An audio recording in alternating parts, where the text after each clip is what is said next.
Hello friends, कैसे हो आप सब? आई होप सब अच्छे होंगे। आज हम आपको सुनाएंगे शनि महाराज की कथा। तो चलो पूरी तरह कहानी का आनंद उठाओ।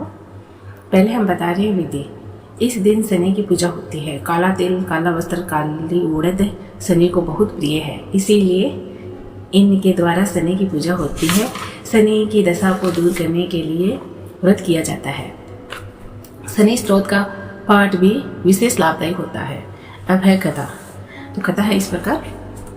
एक समय सूर्य, चंद्रमा, मंगल, बुध, बृहस्पति, शुक्र, शनि, राहु और केतु इन ग्रहों में आपस में झगड़ा हो गया कि हम सब में से बड़ा कौन है। सब अपने आप को बड़ा कहते हुए जब आपस में कोई निश्चय न हो सका तो सब के सब आपस में झगड़ने इंद्र के पास गए और कहने लगे कि आप सब देवताओं के राजा हो, इसीलिए आप हमारा न्याय करके बतलाओ कि हम 9 ग्रहों में से सबसे बड़ा कौन है। राजा इंद्र इनका प्रश्न सुनकर घबरा गए और कहने लगे, मुझ में ये सामर्थ्य नहीं है जो किसी को बड़ा या छोटा बतलाऊं। मैं अपने मुख से कुछ नहीं कह सकता हूँ। हाँ, एक उपाय हो सकता है। इस समय पृथ्वी पर राजा विक्रमादित्य दूसरों के दुखों का निवारण करने वाला है, इसीलिए तुम सब मिलकर उन्हीं के पास जाओ, वही तुम्हारे दुखों का निवारण करेंगे। ऐसा वचन सुनकर सभी ग्रह देवता चलकर भूलोक में राजा विक्रमादित्य की सभा में जाकर उपस्थित हुए और अपना प्रश्न राजा के सामने रखा। राजा उनकी बात सुनकर बड़ी चिंता में पड़ गए कि मैं अपने मुख से किसको बड़ा और किसको छोटा बतलाऊं। जिसको छोटा बतलाऊंगा वही क्रोध करेगा, परंतु इनका झगड़ा निपटाने के लिए एक उपाय सोचा। जिसको छोटा बतलाऊंगा वही क्रोध करेगा, परंतु उनका झगड़ा निपटाने के लिए एक उपाय सोचा। उन्होंने सोचा कि चांदी, कांसा, पीतल, शीशा, रंगा, जस्ता, अभ्रक और लोहा 9 धातुओं के 9 आसन बनाए। सब आसनों को क्रम से, जिससे सोना सबसे पहले और लोहा सबसे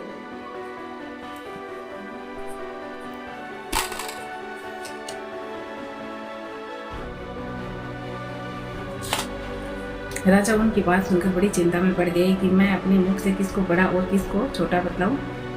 जिसको छोटा बतलाऊंगा वही क्रोध करेगा, परंतु उनका झगड़ा निपटाने के लिए एक उपाय सोचा। उन्होंने सोचा कि मैं इनके लिए सबके लिए आसन बना देता हूँ।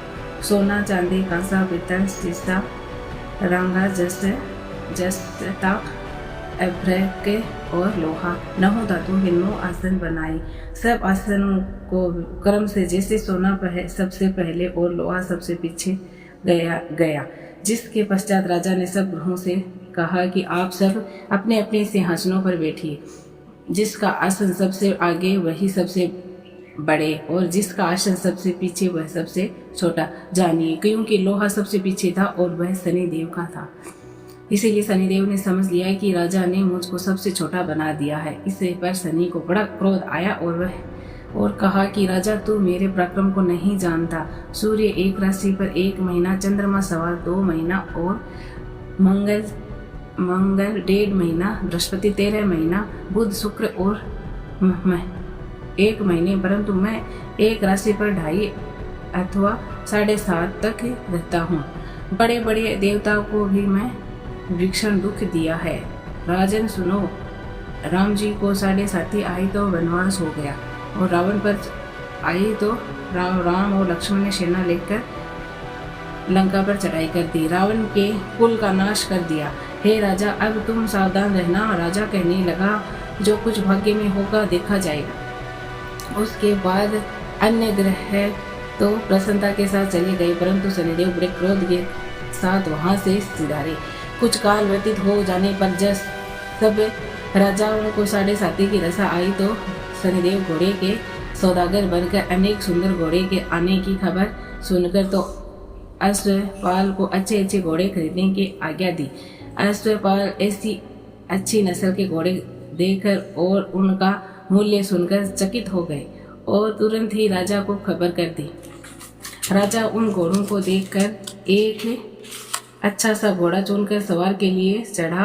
राजा के घोड़े की पीठ पर चढ़ते ही घोड़ा जोर से भागा। घोड़ा बहुत दूर एक बड़े जंगल में जाकर राजा को छोड़ दिया, अंतर्ध्यान हो गया। इसके बाद राजा अकेला जंगल में भटकता फिरता रहा।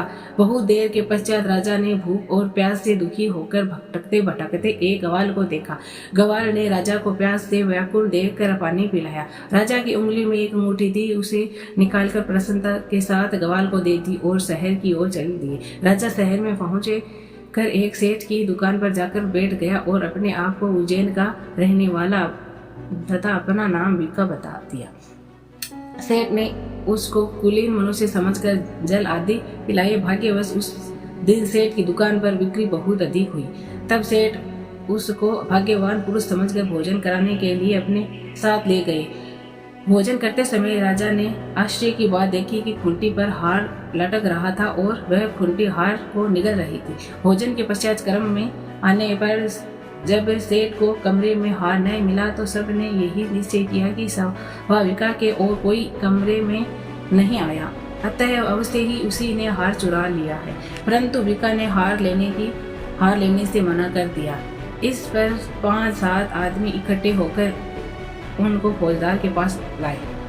फौजदार ने उसको राजा के सामने उपस्थित कर दिया और कहा कि ये आदमी तो भला प्रतीत होता है, चोर मालूम नहीं होता, परंतु सेठ का कहना है कि इसके सिवा और कोई घर में आया ही नहीं, अवश्य ही इसी ने चोरी की है। तब राजा ने आज्ञा दी कि इसके हाथ पैर काट कर चौरंगिया कर दिया जाए। राजा की आज्ञा का तुरंत पालन किया गया और विका के हाथ पैर काट दिए गए। इस पर कुछ काल व्यतीत होने पर एक तेली उसको अपने घर ले गया। कोल्हे पर उसको बिठा दिया। विका उस पर बैठा हुआ जुबान से बेल हाँकता रहा। शनि की दशा समाप्त हो गई और एक रात को वर्षा ऋतु के समय वह महलार राग गाने लगा। उसका गाना सुनकर उस शहर की राजा की कन्या उस राग पर मोहित हो गई और दासी को खबर लेने को भेजा, शहर में कौन गा रहा है। दासी सारे शहर में फिरती फिरती क्या देखती है कि तेली के घर में चौरंगिया राग गा रहा है। दासी ने महल में आकर राजकुमारी को सब वृतांत सुना दिया। बस उसी क्षण राजकुमारी ने अपने मन में यह प्रण कर लिया, चाहे कुछ हो मैं इस चौरंगे के साथ ही विवाह करूंगी। प्रातः काल होते ही जब दासी ने राजकुमारी को जगाना चाहा तो राजकुमारी अनशन व्रत लेकर पड़ रही। तब दासी ने रानी के पास जाकर राजकुमारी के उठने का वृतांत कहा। रानी ने तुरंत ही वहां पर आकर राजकुमारी को जगाया और उसके दुख का कारण पूछा तो राजकुमारी ने कहा कि माताजी, मैं ये प्रण कर लिया है कि तेली के घर जो चौरंगिया है उसी के साथ मैं विवाह करूंगी। माता ने कहा, पगली ये क्या बात कर रही है, तुझको किसी देश के राजा के साथ विवाह जाएगा। कन्या कहने लगी, माताजी मैं अपना प्रण कभी नहीं तोड़ूंगी। माता ने चिंतित होकर यह बात राजा को बताई। जब राजा ने भी आकर यह समझाया कि अभी देशांतर में अपने दूत भेजकर सहयोग रूपवान बड़े बड़े गुणी राजकुमार के साथ तुम्हारा विवाह करूंगा, ऐसी बात तुमको कभी नहीं विचारनी चाहिए। कन्या ने कहा, पिताजी मैं अपने प्राण त्याग दूंगी परंतु दूसरे से विवाह नहीं करूंगी। इतना सुंदर राजा ने क्रोध से कहा, यदि तेरे भाग्य में ऐसा ही लिखा है तो जैसी तेरी इच्छा हो वैसा ही करे। राजा ने तेली को बुलाकर कहा कि तेरे घर में जो चौरंगिया है उसके साथ मैं अपनी कन्या का विवाह करना चाहता हूँ। तेली ने कहा, ये कैसे हो सकता है। कहा, आप हमारे राजा और कहा मैं एक नीच तेली। परंतु राजा ने कहा, भाग्य में लिखा हो कोई टाल नहीं सकता, अपने घर जाकर विवाह की तैयारी करो। राजा ने उसी समय तोरण और बंदवार लगाकर अपनी राजकुमारी का विवाह चौरंगिया बना विक्रमादित्य के साथ कर दिया। रात्रि को जब विक्रमादित्य और राजकुमारी महल में सो रहे थे तो आधी रात के समय शनिदेव ने विक्रमादित्य को स्वप्न दिखाई दिया। राजा कहो तुमको छोटा बतलाकर राजा कहो मुझको छोटा बतलाकर तुमने कितना दुख उठाया। राजा क्षमा मांगी। शनिदेव प्रसन्न होकर विक्रमादित्य को हाथ पैर दिए। तब राजा ने कहा, महाराज मेरी प्रार्थना स्वीकार करें। जैसा दुख आपने मुझे सौंप दिया है ऐसा और किसी को न दे। शनिदेव ने कहा कि तुम्हारी यह प्रार्थना स्वीकार है। जो मनुष्य मेरी कथा सुनता या कहेगा उसको मेरी दशा में कभी किसी प्रकार का दुख नहीं होगा, और जो नित्य ही मेरा ध्यान करेगा या चींटियों को अटक डालेगा उसके सब मनोरथ पूर्ण होंगे। इतना कहकर शनिदेव अपने धाम को चले गए। राजकुमारी की आंख खुली और उसने राजा के हाथ पांव सही सलामत देख के तो आश्चर्य को प्राप्त हो गई। उसको देखकर राजा ने अपने मस्तक हाल कहा कि मैं उज्जैन का राजा विक्रमादित्य हूँ। यह बात सुनकर राजकुमारी अत्यंत प्रसन्न हुई। प्रातःकाल राजकुमारी से उसकी सखियों ने पूछा तो उसने अपने पति का समस्त वृतांत कहा सुनाया। तब सबसे प्रसन्नता प्रकट की और कहा कि ईश्वर ने आपकी मनोकामना पूर्ण कर दी है। जब उस सेठ ने यह बात सुनी तो वह विक्रमादित्य के पास आया और राजा विक्रमादित्य के पैरों पर गिरकर क्षमा मांगने लगा। आप पर मैंने चोरी का झूठा आरोप लगाया, अतः आप मुझे जो चाहे दंड दे दो। राजा ने कहा, मुझ पर शनि का कोप था, इसी कारण ये सब दुख मुझको प्राप्त हुआ है। इसमें तुम्हारा कोई दोष नहीं है। तुम अपने घर जाकर अपना कार्य करो। सेठ बोला कि मुझे तभी शांति होगी जब आप मेरे घर चलकर प्रति पूर्वक भोजन करोगे। राजा ने कहा, जैसी आपकी मर्जी हो वैसा ही करें। सेठ ने अपने घर जाकर अनेक प्रकार के सुंदर सुंदर भोजन बनाए और राजा विक्रमादित्य को प्रति भोजन भोज दिया। जिस समय विक्रमादित्य भोजन कर रहे थे अत्यंत आश्चर्य की बात सबको दिखाई दी।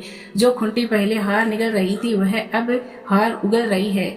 जब भोजन समाप्त हो गया तो सेठ ने हाथ जोड़कर बहुत सी मोहरे राजा को भेंट की और कहा कि मेरे श्री कंवर नाम एक कन्या है, उसका पाणी ग्रहण आप करिए। इसके बाद सेठ ने अपनी कन्या का विवाह राजा के साथ कर दिया और बहुत सा दान दहेज आदि दे दिया। इस प्रकार कुछ दिनों तक वहां निवास करने के पश्चात विक्रमादित्य ने शहर के राजा से कहा कि अब मेरे उज्जैन जाने की इच्छा है।